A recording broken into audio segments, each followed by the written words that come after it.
Hello everybody, welcome back to another video. I'm hoping you guys are all having a fantastic day.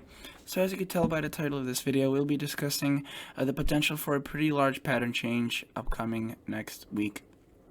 Now, as you could tell by the thumbnail, it looks the models are pointing for some cooler air, but it will not be a overall long-lasting cool-off, and there will be a lot of warmth preceding and following that. So if you like the cool wet air, you'll get some, and if you like the warm air, you'll probably get some as well. If you guys are new to this channel, hello and welcome. I do stuff about the weather, or all sorts of stuff, and I'm not a meteorologist, I'm a hobbyist, but people seem to be fine with that, and we just have a lot of fun.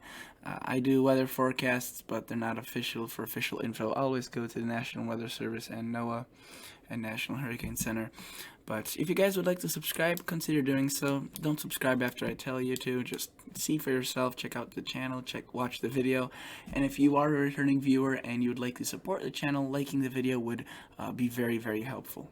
So let's get into this. Right now we're looking at the European model, and the European model really is regarded as a pretty good model, and oftentimes when it shows a certain storm or a trend or a pattern change for a few model runs, we call that a trend. And when the European model develops a trend, it's really hard for that trend kind of to go away, if you will. The GFS is more guilty of that, for faking a trend, if you will. But let's take a look at this. So these are the temperature anomalies, 850 millibars of pressure, kind of high. This is basically higher up in the atmosphere, right? But if I were to show you, well, I just want to prove it to you, since you may not believe me, and that's perfectly fine. Let's take a look at the GFS. See, this is the temperature anomaly a bit higher up, and this is the surface anomaly. You could see pretty similar. And you may be wondering, okay, why can't you just show the surface for this European? Unfortunately, on Tropical Tidbits, it doesn't have the option of showing the surface, so I'm just doing the best I can. And I do have another website that'll show you the surface one, but I think this one still does a good job. So notice that really, as of now, there's a mix of warmth and cool air across the country. Sunday, a bit of warmth across the mid-Atlantic, not mid-Atlantic, the Ohio Valley, really, and the western Great Lakes, and across the northwest as well into portions of the Four Corners area and the plains. It's a bit cooler. Now, we see a storm pass through. If you recall, the past couple of videos I made were about that powerful storm system. It's now way up in Canada at this point, and it's still impacting some of the southern Canadian areas, but it brings in a cool blast of air. Now, this isn't the pattern change I'm talking about in this video, or the title of this video is referring to. This is a separate little cool off. You can see it just kind of skims the US, really the northern United States. But if you live in southern Canada, you live in Superior, or north of Lake Superior, Thunder Bay. If you live in northern Michigan, you could definitely see a bit of cooler weather. And of course, it gets pretty intense across the northeast, so it really, the big cities in Canada will get impacted by this. Toronto, Montreal, Ottawa, name any city in the province of Quebec and Ontario, and most likely it will be cool this Monday and Tuesday, and also a good portion of the northeast. Again, that doesn't last long. You can see by Wednesday we see a push of warmer air, and that seems to stay kind of for a while across the Midwest. But this is where the larger cool mass of air comes through, beginning really early Thursday, approaching the northern United States. The European has been showing this for a few model runs, but in previous model runs it took it a bit further to the south and west, while now it's kind of just skimming the northeast or the northern United States. I mean, you can see it affects a pretty large portion. Even the south, it's maybe not as cool as they would like, but it's still closer to normal, and it's been such a hot year that even closer to normal across the hot areas will feel like a relief. Notice warmth continues across the west, but we do see a cool, look at that, the mouse is dancing. I always have to hit it lightly. It's a broken mouse, and I always have to tap it lightly. You heard me do that in order to get it fixed. It's like an old TV or something. Alright, but notice that we see a bit of cool air on the northwest. So again, as I said at the beginning of the video, this is going to be a kind of a fast-moving pattern that we're entering, and you can see we have a cool-off across the northeast and eastern United States, and after a few days there's really no signs of that. It just stays across the coastal areas, but then the rest of the United States warms up. So definitely, I think this has its pros and cons. Obviously, the changeable weather, not many people react good to that, the ups and downs, right? But at least you're going to get a taste of some cooler, some warmer air. So it's not boring and unbearable if you were to be stuck in the heat the whole time or in very cold temperatures. So obviously, you got to find a benefit in everything that may seem not to have a benefit. Now this is 240 hours out. You can still see a bit cooler across the south, but the European just brings back warmth across much of the country. And to be honest, I think that's how September will finish. We'll see. That may or may not happen. Again, forecasting the weather is kind of like making an educated guess. Maybe you'll be right, maybe you'll be wrong.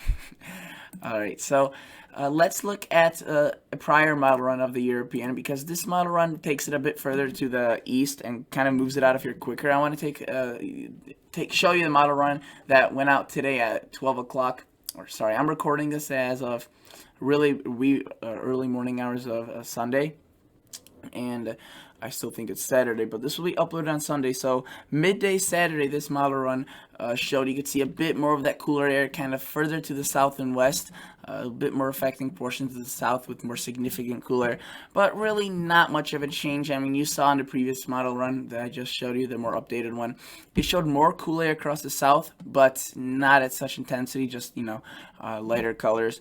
And this model run doesn't kick it out quite as fast as this model run does. You can see that by Tuesday it's pretty much diminished, but that's the differences, and we'll have to see how that unfolds. Let's take a look at the ensembles. Ensembles is basically several models combined into one run, and these are all part of the European model family. You can see this one's from the midday Saturday, so it's still a bit old, but notice we have that first little cool off that grazes the northeast and affects significant portions of southern Canada with some very cool temperatures. So definitely you will be feeling the chill across southern Canada for my Canadian viewers. If you live across southwest Canada, most likely you'll be seeing the opposite of that. You'll be seeing some warm temperatures depending on how far to the north you live. You live, just in the southern cities of Alberta and Saskatchewan, you could be seeing some pretty significant heat. But regardless, this moves down to the south, affects the Midwest and Great Lakes with heat a couple days, really a day after that cool off, and then we see a cool off. You could see the ensembles are showing a generous area of cool weather across the eastern United States. We see a little bit of cool air tries to sneak its way into California, Oregon, and Washington. That would be good news for the wildfires. Unfortunately, that doesn't seem to stick around, and you can see we see a lot of heat turn back towards the United States, and this could obviously affect even the East. Let's look at the GFS model. This is just one single model, and it's part of the GFS family, right? But this is just one model. I'll show you the ensembles in just a bit. The GFS agrees with the European, if you will. You can see it shows this cool off at around the same time frame. A bit more, definitely a bit more disorganized, kind of patchy, dependent probably more on cloud cover rather than actual air mass. And notice the heat kind of kills that cool off very quickly, and the GFS brings in a lot of heat back into the picture. And I think that the rest of September will be pretty warm, as that cool off and snowstorm we had last week were just extreme anomalies, and I want everybody to know that. Just need to acknowledge how rare that was. These are the ensembles, right? So this is a group of GFS-like models, and there's, I think, 20 of them. So they give us a better view, I guess, of what's to come. And notice that they have this cool-off more organized than the GFS does. They definitely include some heat at times in the longer-range forecast. Sorry, I excluded Florida there in that view, and southern Texas. I apologize about that. Notice that we have the heat come back, right? But the GFS ensembles reintroduced the kind of mention of cooler temperatures across the eastern United States, or at least don't completely disregard it. And while the warmth in the west could be significant and unfortunately not good, that's where the wildfires are occurring. That's what the GEFS ensembles are showing. And notice that really, if you live across the south, you have a good chance of seeing quite a bit of cool air according to the GEFS ensembles. Let's take a look at the CPC. Climate Prediction Center, 6 to 10 day outlook, September 18th through the 22nd. So that's kind of in that cool off time frame. You can see they mentioned that cool air, so pretty much agreeing with the European. They include warmer air across the west, a little bit less confident about the northwest because again we could see a little bit of intrusion of chillier air off the Pacific Ocean. So that could definitely be a good aspect of this forecast. I want to now glance quickly over the 8 to 14 outlook, which goes a bit further out. Still a mention of cooler air, more limited to the coastal areas and the heat. The coastal areas, sorry, I misspoken. And the heat just remains in the west, and also the peninsula of Florida, really seeing maybe a bit above average temperatures. But really, the big deal with the temperature, or the big deal of weather on the Gulf Coast, is the tropical storm Sally. So for that, obviously, National Hurricane Center, National Hurricane Center, and National Weather Service are your best choices.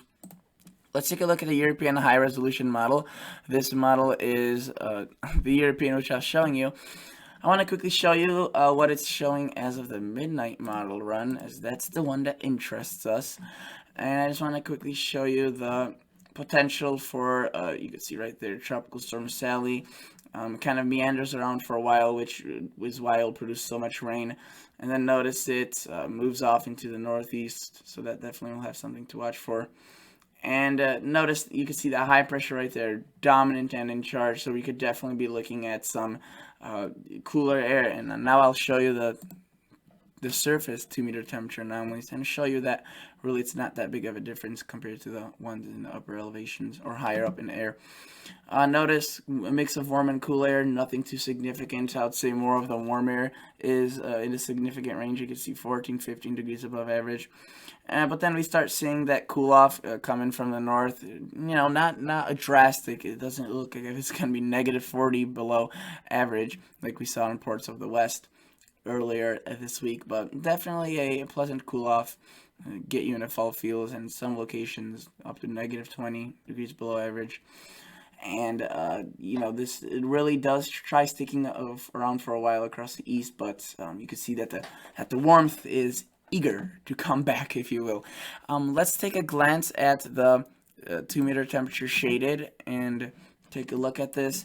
And I want to say that, yes, while the heat is very bad news for the wildfire in the west, and that's probably the worst part of the forecast, just the heat in the west, unfortunately triggering more wildfires and possibly the flooding. But, you know, I'm kind of looking forward to the warmer weather. I don't know about you, but I'm looking forward to warmer weather because of the fact that I think since last Sunday we haven't seen a day of sunshine because of that large sprawling storm system that we've had. And the garden kind of looks, you know, all diseased, and tomatoes aren't really ripening. So I kind of definitely want that sunshine to come back, and thankfully that's what we will get even this week. You can see 70s and 60s for the day, so not awfully warm, but some days could get warm.